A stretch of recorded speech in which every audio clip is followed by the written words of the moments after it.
공부할 부분은 요한계시록 2장 18절부터 29절까지 두아드라 교회의 그 부분을 공부하도록 하겠습니다. 두아드라 교회 7교회 중에 4번째로 등장한 교회 두아드라 교회를 공부합니다. 계시록 2장 18절부터 29절까지 함께 합독하고 공부합니다. 시작.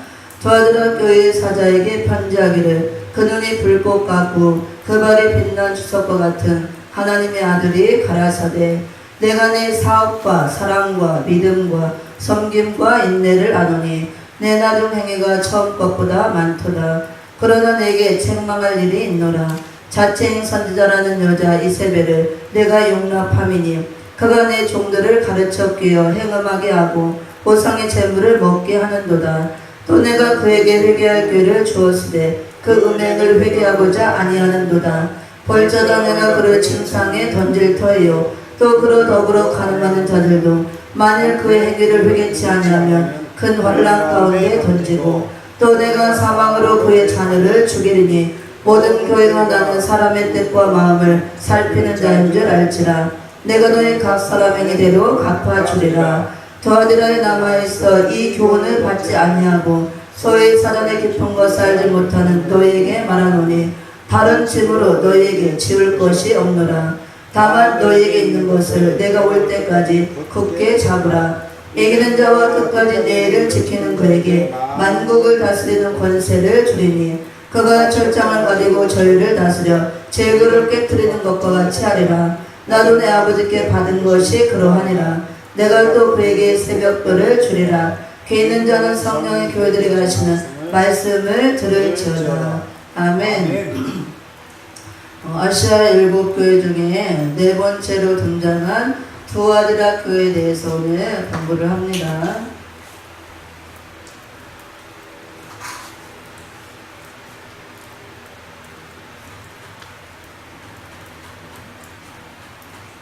두아드라 교회. 두아드라 교회는 말씀의 제목이 순교사상 무장하라입니다. 순교사상 무장하라.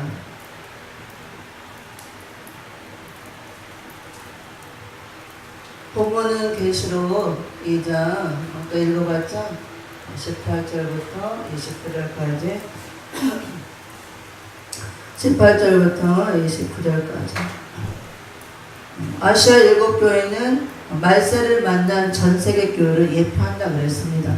그래서 마지막 때에 되어질 일들을 기록해놓고 주저릴 때 마지막 때가 되어서 이 말씀을 이제 공개해서 우리에게 이렇게 들려지게 하고 보여지게 하고 있는 이런 시점에서 이 7교회는 꼭 7개 교회를 말하는 게 아니고 그 시대 교회를 말하는 게 아니고 마지막 때에 말세를 만난 예수님의 피로 세워주신 전세계 교회를 다 예표적으로 보여주는 7교회라고 할 수가 있습니다. 그래서 말세가 되면 주저립 때가 되면 전세계에 흩어져 있는 수많은 은혜 시대에 피로 산 교회들이 이런 형태로 나올 것을 보여주고 있는 거예요. 7가지는 형태로 에베소 교회처럼 서문화 교회처럼. 그래서 이 말씀을 통해서 우리 교회의 모습이 어떤 모습인가, 또 내 자신의 모습이 어떤 모습인가, 우리 심령의 성전의 상태가 어떤가, 그것을 봐야 되는 거예요. 그래서 그것을 보고 나는 어느 교회에 속해 있는가. 에베소 교회 같은 교회처럼 내가 처음 사랑을 잃어버렸다면 그것을 회개하고 처음 사랑을 회복해야 되고 쭉 나와 있죠. 그래서 한 군데 두 군데 해당될 수도 있고 또 여러 군데 해당이 될 수도 있고, 그래서 가장 이상적인 교회 빌라델비아 같은 교회로 우리가 세워져야 되는 것입니다. 마지막 때. 그래서 두아드라 교회는 어떤 교회인가 쭉 살펴보겠는데요. 항상 교회마다 예수님이 나타나시는 모습이 있죠. 다 다른 모습으로 나타납니다. 그 교회의 형편에 맞는 모습으로 나타나는 거예요. 그래서 두아드라 교회는 지금 성도들이 어떤 형편에 놓여있고 어떻게 신앙생활하고 있는가, 무엇을 잘하고 있고 무엇을 잘못하고 있는가. 그래서 예수님이 항상 7교회마다 그 모습에 맞게 형편에 맞게 나타나셔서 잘한 부분은 칭찬하고 잘못한 부분들은 회개를 촉구하죠. 그래서 다 회개하라. 이기는 자가 되라. 주저림 때가 되면 은혜시대 교회들이 예수의 피로 세워진 교회들이 떨어질 위기에 놓여있고 그 다음에 잘못 행한 들이 많이 있어서 심판받을 위기에 놓여있기 때문에 회개를 촉구시키는 겁니다. 예수님의 피로 세운 교회들을 예수님이 사랑하는 건 당연하죠. 그래서 교회들이 그냥 무너지고 버림받아서 심판의 대상으로 나오는 것을 볼 수가 없죠. 그래서 예수님이 교회들에게 말씀을 주시면서 회개를 시키는 거예요. 그래서 성령이 교회들에게 하시는 말씀을 귀 있는 자는 들으라 들으라. 교회들에게 하시는 말씀이에요. 그래서 두아드라 교회는 어떤 모습으로 나타났느냐. 18절에 보면 두아드라 교회의 사자에게 편지하기를 그 눈이 불꽃 같고 그 발이 빛난 주석과 같은 하나님의 아들이 가라사대. 하나님의 아들이 가라사대를 말씀하면서 이 교회는 어떤 모습으로 나타났냐면요, 눈이 불꽃 같고 발이 빛난 주석과 같은 하나님의 아들, 심판주 예수님을 말하죠. 바로 심판주 예수님의 모습으로 나타났습니다. 그러면 이런 모습으로 나타났느냐? 회개할 것이 있다 그거죠. 그래서 19절에 보면 잘하는 것들 많이 있습니다.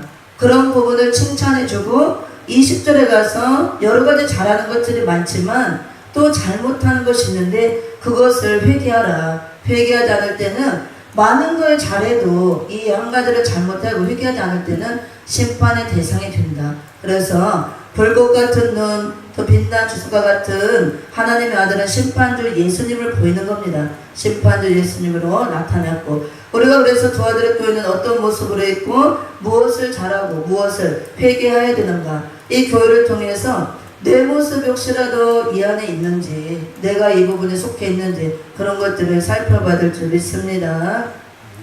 먼저 예수님의 모습.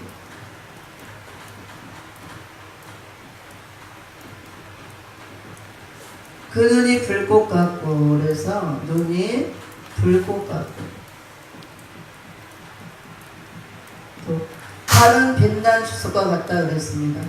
발이 빛난 주석과 같은 하나님의 아들이 가라사대 그랬죠. 눈이 불꽃 같고 발이 빛난 주석과 같은 하나님의 아들, 하나님의 아들의 모습으로 나타났습니다. 아들의 모습. 하나님의 아들은 예수님이죠. 그런데 하나님의 아들 예수님이 초림의 주로도 오셨고, 그 예수님이 다시 재림의 주로 오신다고 했잖아요. 그럼 초림의 주는 눈이 불꽃 같고 발이 빛난 주석과 같은 그런 모습으로 오지 않았습니다. 초림의 예수님은 어린, 그 다음에 순한 어린 양으로 오셨죠. 그게 근무할 것도 없고 보기 좋은 풍채도 없고 모양도 없고 연한 승과 같이 보잘것없는 모습으로 왔다 그랬습니다.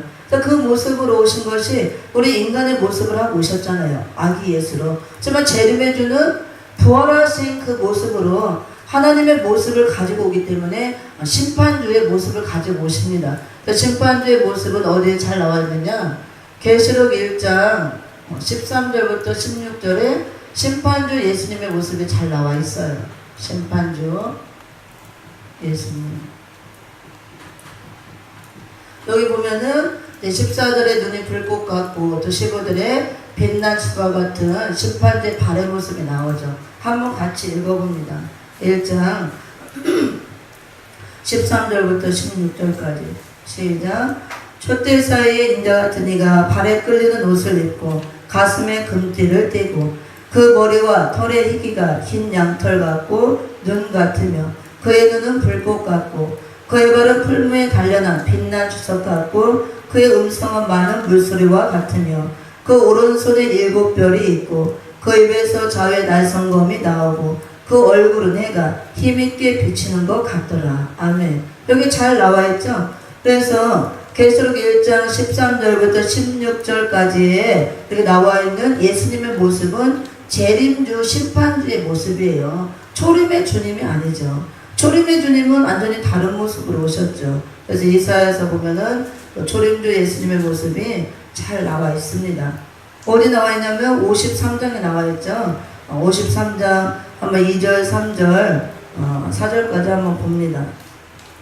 이사야서 53장 2절, 3절, 4절, 5절 이렇게 초림주가 오실 것을 예언한 말씀이죠. 시작. 그는 주 앞에서 자라나기를 연한 숨 같고 마른 땅에서 나온 줄기 같아서 고운 모양도 없고 풍채도 없은즉 우리의 보기에 흠모할 만한 아름다운 것이 없도다. 그는 멸시를 받아서 사람에게 실어 버림바 되었으며 간구를 많이 겪었으며 재고를 아는 자라. 마치 사람들에게 얼굴을 가리우고 보지 않음을 받는 자 같아서 멸시를 당하였고 우리도 그를 귀히 여기지 아니하였도다. 그는 실로 우리의 재고를 재고 우리의 슬픔을 당하였거늘 우리는 생각하기를 그는 징벌을 받아서 하나님에게 맞으며 고난을 당한다 하였노라. 그가 찔림은 우리의 허물을 인함이요 그가 상함은 우리의 죄악을 인함이라. 그가 징계를 받음으로 우리가 평화를 누리고 그가 채찍에 맞음으로 우리가 나음을 입었도다. 아멘. 그래서 이사야 선지자가 예수님이 오실 것을 예언했고 또 초림의 주로 오실 것도 말씀하고 재림의 주로 다시 오실 것도 다 예언을 했습니다. 53장 2절에서 초림의 주로 인류를 구원하기 위해서 오시는 예수님은 연한 숨 같고 마른 땅에서 나온 줄기 같다 그랬습니다. 고운 모양도 없고 풍채도 없고 우리의 보기에 흠모할 만한 아름다운 것이 없도다 그랬습니다. 그래서 연약하고 보잘것없는 인간의 모습을 하고 온다 그거예요. 하나님이시지만. 그래서 어린 아기 예수님으로 오시고 목수의 아들로 그런 천한 신분으로 오셨죠. 우리 인간의 죄를 구원하기 위해서. 그렇지만 재림의 주님은 그렇게 오시지 않아요. 조림의 주님이 오시는 목적은 인류를 구원하기 위해서 죄사함을 위해서 십자가를 지기 위해서 오시지만 다시 오시는 재림의 주는 다시 죄인들을 위해서 오는 게 아니에요. 죄에서 구원받은 자, 의인이 된 자들을 부르러 오는 겁니다. 알곡들을 추수하러 오는 것이에요. 죄와 상관없는 자 만나기 위해서 두 번째 다시 오신다고 히브리서 9장 28절에서 말씀하고 있습니다. 조림의 주님과 재림의 주님은 이렇게 모습부터 완전히 달라요.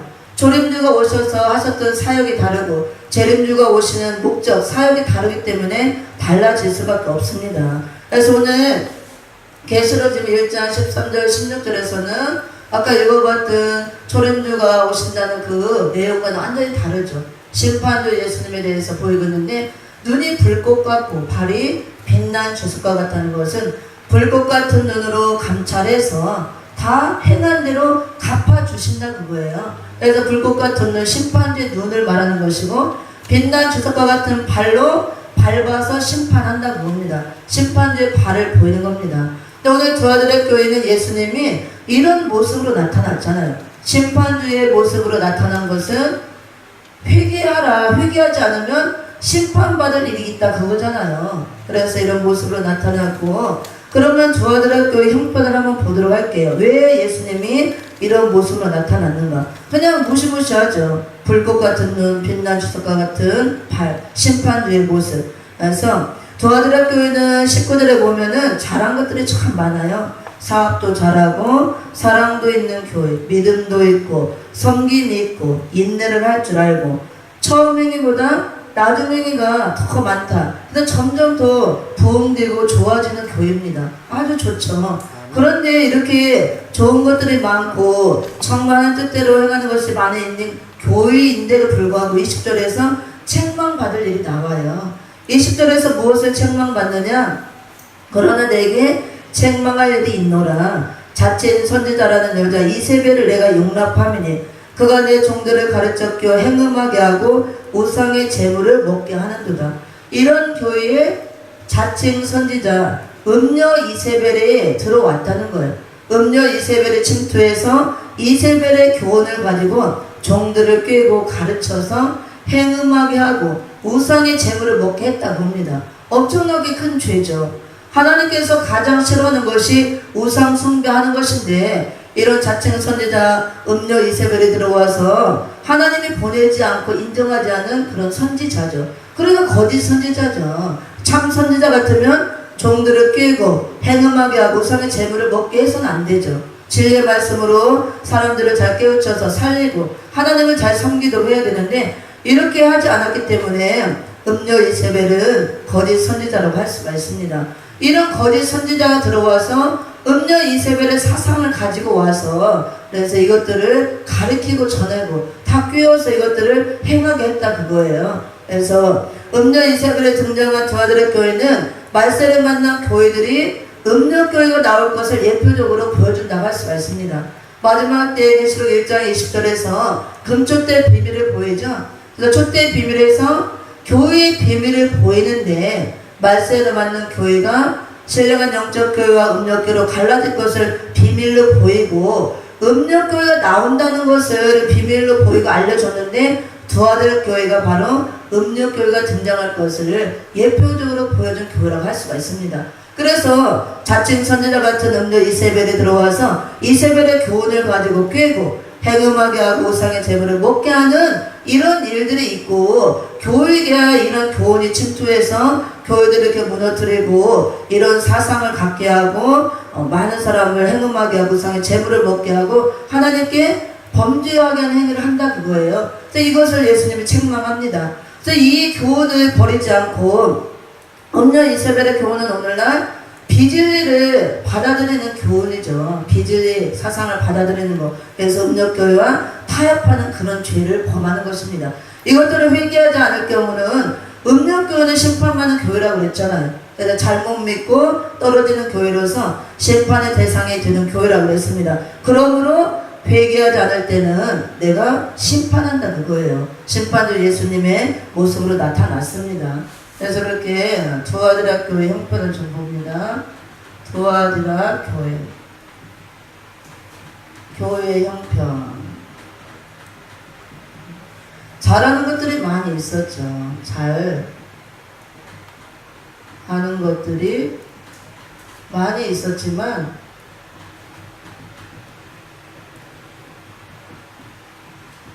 (20절과 같이)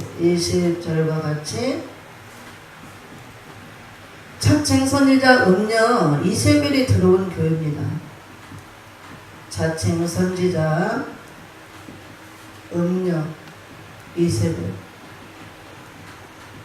이세벨이 들어와서 거짓된 교훈이죠. 비진리 그런 사상을 가지고 종들을 꿰었다고 그랬어요. 종들을 꿰고 그 다음에 우상의 재물을 먹게 하고 행음하게 하였다.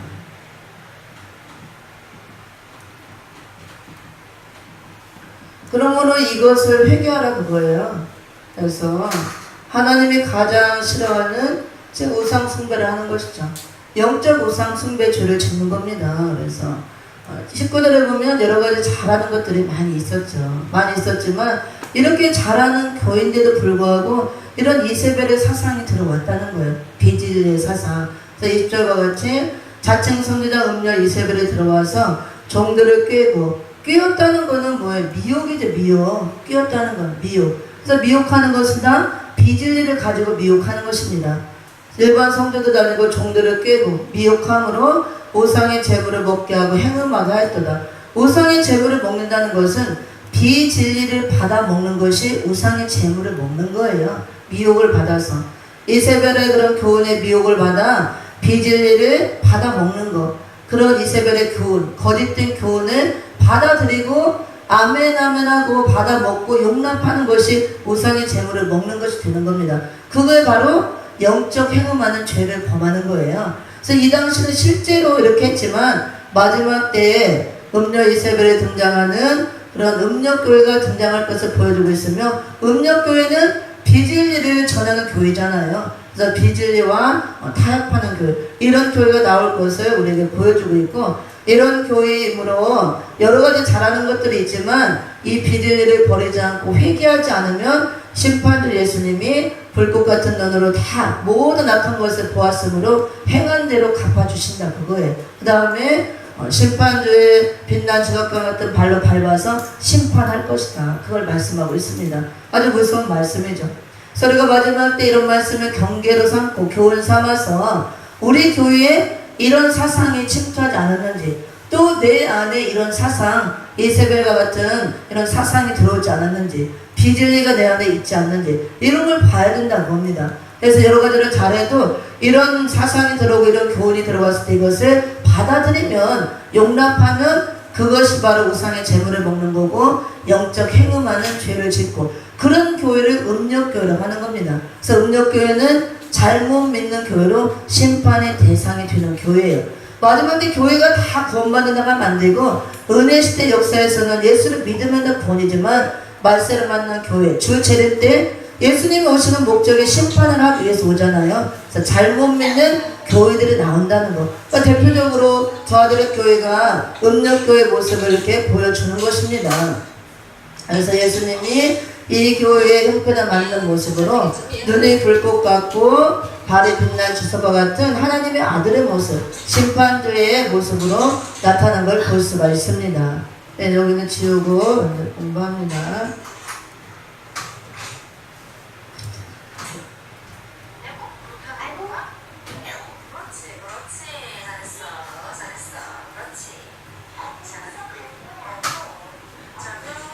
내려가 있다가 얼른 이따가 업무 강의하고 이따가 오세요.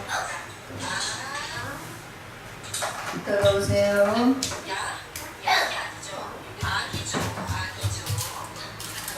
그럼 이것들을 회개하지 않을 때 예수님이 심판하시겠다 그래서 심판주의 모습으로 오셨는데, 눈이 불꽃 같다 그랬죠. 불꽃 같은 눈을 봅니다. 그래서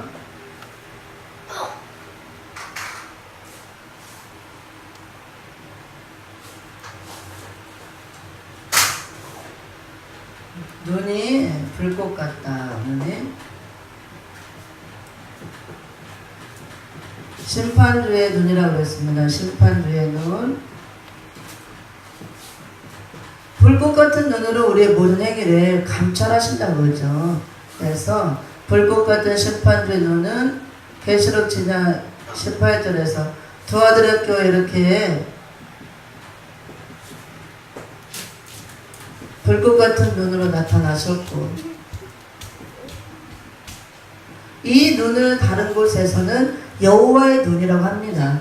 이 불꽃 같은 눈, 심판주의 눈을 다른 곳에서는 또 여호와의 눈이라고 하는데, 스가랴서 3장 9절과 스가랴서 4장 10절과 또 계시록 4장 6절과 계시록 5장 6절에 나오고, 또 계시록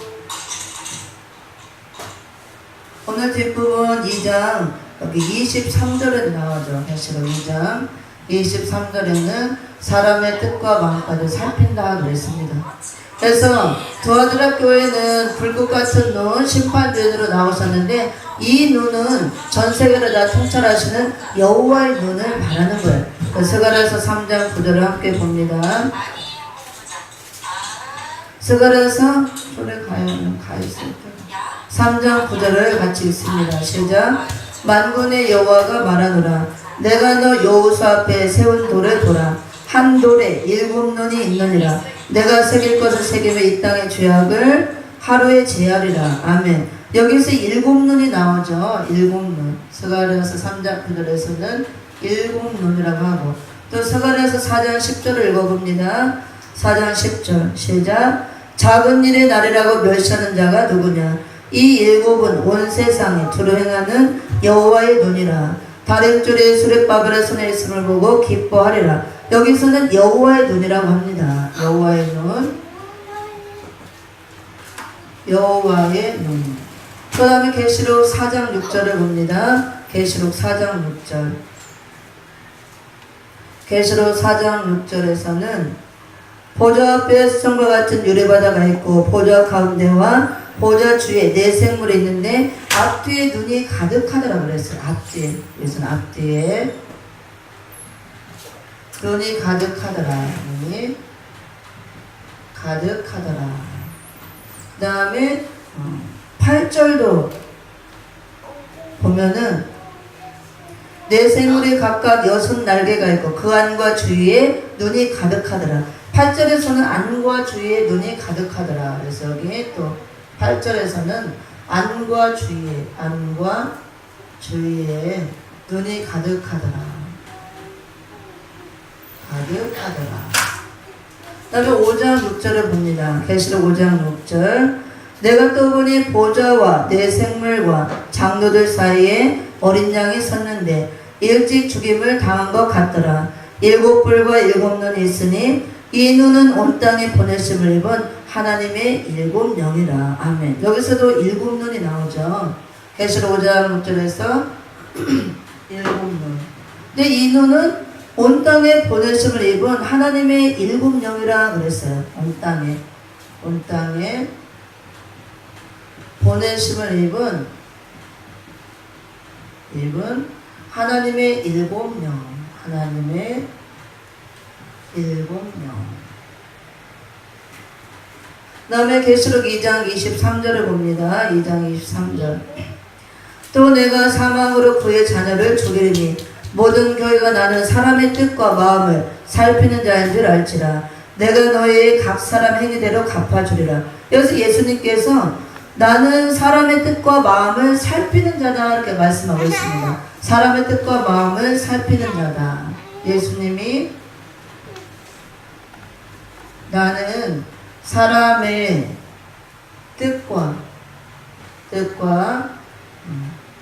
마음을 살피는 자다 이렇게 말씀하고 있죠.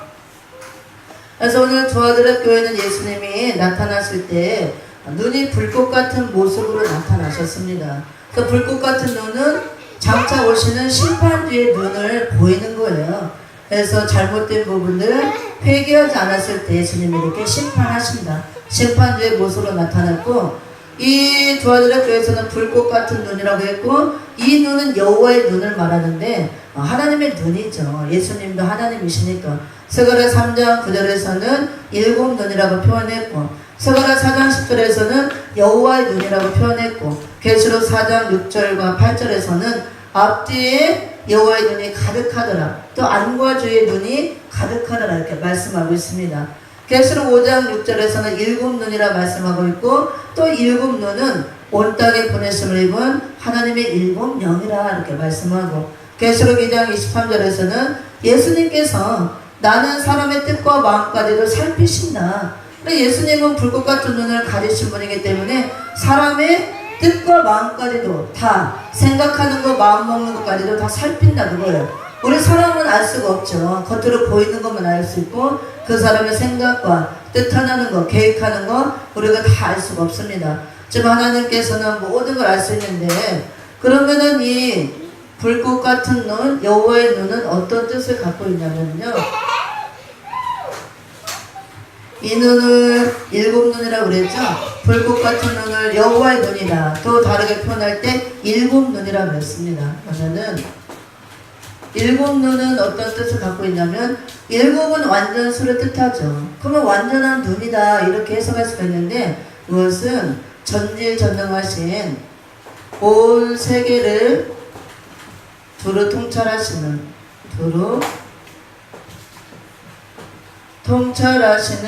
하나님의 전지전능하신 능력을 말하는 거예요. 7눈의 뜻은 온 세계를 두루 통찰하시는 하나님의 전지전능하신 능력.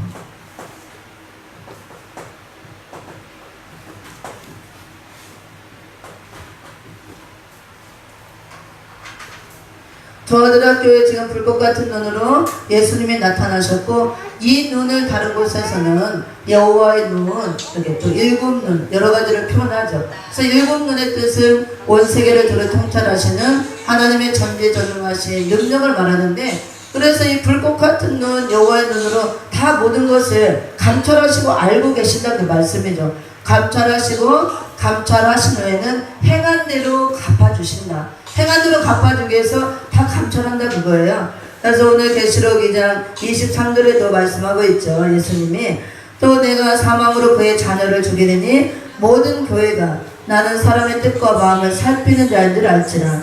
내가 너희 각 사람 행위대로 갚아주리라. 그래서 예수님께서 두아드라 교회 지금 불꽃 같은 눈, 심판주의 눈으로 나타나서 잘못된 것을 책망하고 회개를 촉구시키는 겁니다.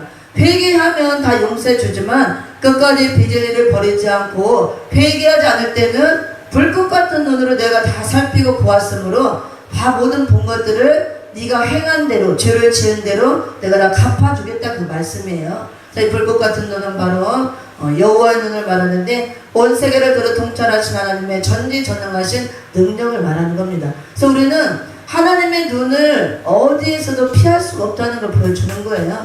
우리가 어디에 숨어도 하나님의 눈을 피해서 숨을 곳이 없다는 걸 보여주죠.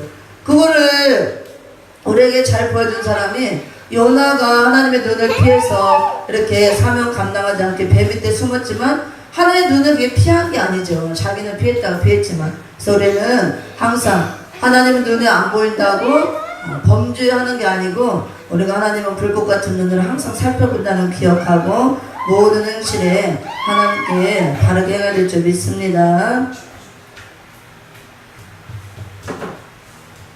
여기는 내가 지우고. 그래서 예수님이 오늘 지금 조아드락 교회에 불꽃 같은 눈으로 나타나셨는데 이 불꽃 같은 눈으로 모든 걸 살피고 내가 다 보았기 때문에 네 행위를 다 알고 있다 그거죠. 그래서 이런 잘못된 행위, 음녀 이세벨의 교훈을 따르고 우상의 재물을 먹고 행음한 모든 행위들을 회개하라. 제 회개를 촉구시키는 거예요. 회개하면 용서해 주겠지만 회개하지 않을 때는 내가 심판하겠다 그 말씀이죠. 다음에 빛난 주석과 같은 이제 발을 봅니다. 빛난 주석과 같은 심판주의 발. 빛난 주석과 같은 하나님의 아들 심판주에 있으면. 그래서 마지막까지 회개하지 않는 자들은 이렇게 빛난 주석과 같은 심판주의 발로 밟아서 심판하겠다 그걸 말하죠. 저거는 이사야 63장 1절 3절도 나오고 계시록 그 다음에 17장 그 다음에 20장 한번 같이 읽어봅니다. 1장 재림주의 모습에서 심판주의 발의 모습이 나왔죠. 이사야서 한번 읽어봅니다. 이사야서 63장 1절에서 6절까지 읽어봅니다. 시작. 에돔에서 오며 홍해를 읽고 보스라에서 오는 자가 누구뇨? 그 화려한 의복 큰 능력으로 걷는 자가 누구뇨? 그는 내니 의를 말하는 자여 구원하기에 능한 자니라. 어찌하여 내 의복이 붉으며 내 옷이 포도즙 틀을 밟는 자 같으뇨?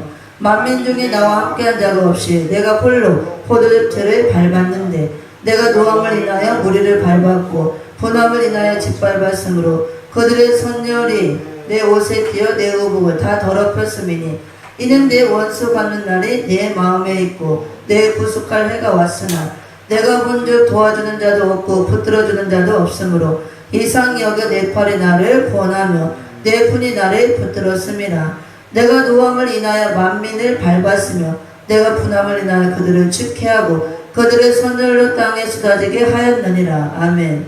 노함을 인하여 만민을 밟았다 그랬죠. 그래서 빛난 주석과 같은 말은 심판주의 발. 그래서 장차 심판주 예수님 오셔서 이렇게 잘못 행하는 자들, 악인들은 예수를 믿지 않는 악인들은 당연하고 교회들 중에서도 잘못 믿는 교회, 음력교회로 나오면 이렇게 밟아서 심판한다. 심판의 대상이 된다 그걸 말하는 거예요. 계시록 19장을 봅니다. 또 계시록 여기 14장 17장이라고 썼죠. 14장 17절부터 20절 4장이에요. 17절 14장 17절부터 20절까지 한번 봅니다. 시작. 또 너는 전사가 하늘에 있는 성전에서 나오는데 또한 이한 낫을 가졌더라. 또 불을 다스리는 다른 천사가 제단으로부터 나와 이한 낫 가진 자를 향하여 큰 음성으로 불러 가로되 내 이한 낫을 휘둘러 땅에 포도송이를 거두라. 그 포도가 익었느니라 하더라. 전사가 낫을 땅에 휘둘러 땅에 포도를 거두어 하나님의 진노에 큰 포도주 틀에 던지매 성 밖에서 그 틀이 밟히니 틀에서 피가 나서 말굴레까지 닿았고 1600 스타디온에 퍼졌더라. 아멘. 여기도 밟는다 그랬죠.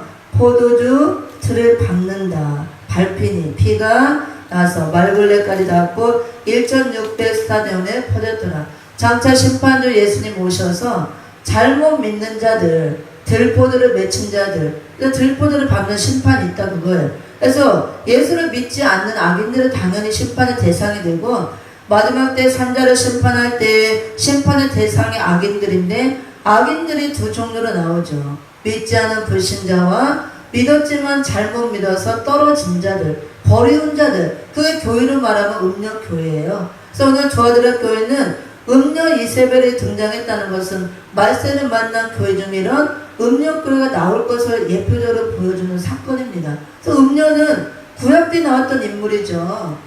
누구죠? 이세벨. 아합의 아내 이세벨. 그래서 바알 선지자들을 자기가 올 때 데리고 오고 그 바알 신들을 가지고 와서 전부 다 이스라엘의 그 신을 퍼뜨리고 바알 신을 섬기게 하고 우상의 제물을 먹게 하고 이런 죄를 지었죠. 죄악을. 이것이 구약 때에 등장했던 이세벨이 마지막 때 계시록 시대에 등장한다는 것은 말세를 만난 교회 중에 이런 이세벨 같은 음료 사상이 들어오고 음료교회가 등장할 것으로 이게 경계로 교훈으로 보이는 것입니다. 그래서 이런 비딜의 사상을 받아들이는 거, 음료교회와 타협하는 거, 이런 죄를 짓지 말라 그거죠.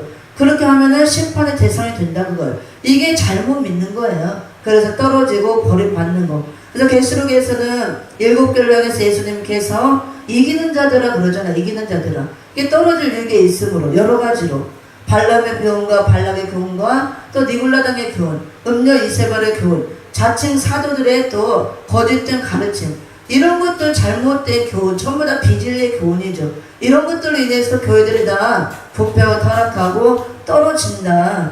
심판의 대상으로 전락한다 그 말씀이죠. 또 계시록 19장 가면 봅니다. 계시록 19장 15절도 한번 볼게요. 15절 시작.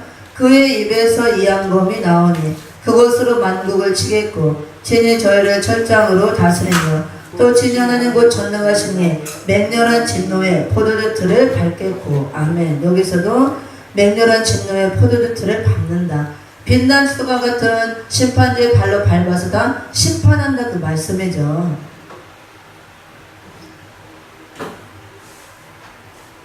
그래서 우리는 두 아들 학교를 보고 혹시라도 우리도 비딜의 사상을 받아들인 것이 있지 않나, 이런 이세벨의 교훈이 우리에게 들어오지 않았나, 내 안에 이런 교훈이 있고 사상이 있지 않나, 그런 것을 점검해 봐야 될 줄 믿습니다.